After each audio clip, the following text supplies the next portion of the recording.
বহু ঘটনা আমরা দেখতে পাচ্ছি যেখানে পুলিশ মানে অসহায়ের মতো ভূমিকা রাখছে, তাদের সক্রিয়তাটা নাই। তো আমাদের নির্বাচনের কিন্তু একটা প্রধান পরিচালনা ডিপেন্ডেন্সি হচ্ছে পুলিশের উপরে। সুতরাং পুলিশ যদি এরকম থাকে তাহলে ইলেকশন কিন্তু হিউজ ঝামেলার ব্যাপার আছে। জাপানে ডক্টর ইউনুস বলছেন একটি দল ডিসেম্বরে ভোট চাইছে, ব্যারিস্টার রুমির ফারহানা একেবারে কাগজে কলমে হিসেবে দেখাচ্ছিলেন, বরং একটি দলই শুধু নির্বাচন চাইছে না। আসলে এই যে নির্বাচনের যে অনৈক্য, ডক্টর ইউনুস নিজেও তো ডিসেম্বর ইলেকশন চান, কারণ উনি যে টাইম ফ্রেম দিয়েছেন ওখানে তো ডিসেম্বর আছে, এবং উনি কিন্তু বলেছেন যে কম সংস্কার চাইলে ডিসেম্বর। সুতরাং ডিসেম্বর কথাটা কিন্তু প্রথম আমরা দুজনের আলোচনা থেকে পাই, সেটা হচ্ছে ডক্টর ইউনুসের সাথে বিএনপির যে আলোচনা, সেখান থেকে কিন্তু প্রথম ডিসেম্বর শব্দটা উঠে আসে। এর আগে কিন্তু আমরা দলীয়ভাবে প্রথম বলেছিলাম যে এই সরকারের 1.5 থেকে 2 বছরের মাথায় এই সরকারের ইলেকশন দেওয়া উচিত, সংস্কার বিচার কার্যক্রম শেষ করে। আর সেনাবাহিনী প্রধান একবার বলেছিলেন যে 18 মাসের একটা কথা, প্রথম মানে একটা ইমাজিনেশন অফ দি সবশেষ টাইম, তিনিও ডিসেম্বরের কথা বলছেন। তো এখন কথা হচ্ছে যে ডক্টর ইউনুস যেটা ব্যারিস্টার রুমিন বললেন যে উনি আসলে কথাটা কিভাবে বলেছেন, যেটা মানে কোথাও কোথাও দেখলাম, আপনাদের স্ক্রলে একটু আগে আমাকে জোনায়েদ স্যারকে দেখালেন যে ওখানে আপনারা লিখেছেন যে জুনের মধ্যেই উনি ইলেকশন দিবেন, একটি দল চায় ডিসেম্বর। তার মানে হচ্ছে যে মানে উনি যে জুন এবং ডিসেম্বরের মধ্যে চায়, একটি দল ডিসেম্বর পর্যন্ত চায়। এখন কথা হচ্ছে যে এই যে আমরা দেখছি যে বিতর্কটা একটা জায়গায় এসে দাঁড়িয়েছে যে ডিসেম্বর না জুন।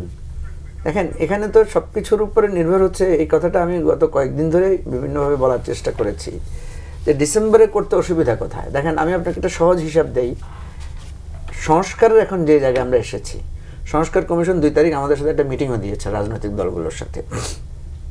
এটা হচ্ছে সেকেন্ড স্পেলে যে এটা, তো সেকেন্ড স্পেলে আমরা দেখতে পাচ্ছি যে জাতীয় ঐকমত্য কমিশনের যে মিটিং, রাইট। তো সেখানে কিন্তু বলেছে কিছু কিছু জায়গায় আমরা একমত হয়েছি, তাহলে এগুলো তো আমরা বাস্তবায়নে চলে যেতে পারি। কিছু কিছু জায়গায় আমাদেরকে আবার একমত আসার চেষ্টা করতে হবে।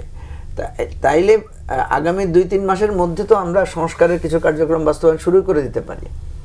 বিচারের জায়গাটাও আমরা দেখলাম যে বিচার অলরেডি শুরু হয়েছে, এবং আগামী 1.5 থেকে 2 মাসের মধ্যে বিচারও একটা ম্যাচিওর জায়গায় যাবে। সুতরাং সংস্কার এবং বিচারের একটা স্যাটিসফ্যাক্টরি জায়গায় আগামী 2-3 মাসের মধ্যে যাওয়া সম্ভব। আর এদিক থেকে গুছিয়ে নির্বাচন কমিশনকে আমরা দেখছি ওনারা একটা প্রিপারেটরি পজিশনে আছেন, এবং ইলেকশন কমিশন কিন্তু আগেই বলেছেন ওনারা ডিসেম্বর নির্বাচনের জন্য প্রস্তুত আছেন। তাহলে এই 3 সূচকে হিসাব করলে ডিসেম্বর ইলেকশন দেওয়ার কোনো বাধা নাই বা আশা করা যায় যে এটা সমস্যা হওয়ার কথা না।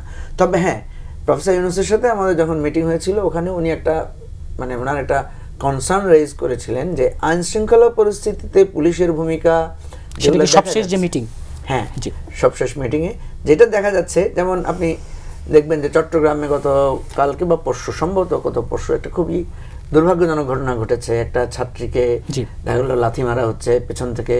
তো পুলিশ কিন্তু সেখানে দাঁড়ানো ছিল, পুলিশ বাধা দেওয়ার চেষ্টা করেছে, কিন্তু পুলিশ কাউকে গ্রেফতার করেনি। এরকম বহু ঘটনা আমরা দেখতে পাচ্ছি যেখানে পুলিশ মানে অসহায়ের মতো ভূমিকা রাখছে, তাদের সক্রিয়তাটা নাই। তো আমাদের নির্বাচনের কিন্তু একটা প্রধান পরিচালনা ডিপেন্ডেন্সি হচ্ছে পুলিশের উপরে। সুতরাং পুলিশ যদি এরকম থাকে তাহলে ইলেকশন কিন্তু হিউজ ঝামেলার ব্যাপার আছে। বিএনপির মধ্যে গ্রুপিং থাকতে পারে, বিএনপি জামাতের কন্টেস্ট থাকতে পারে, ছাত্রদের সাথে আমরাও যখন রাজনীতিতে কন্টেস্ট করব আমাদেরও বিভিন্ন জায়গায়।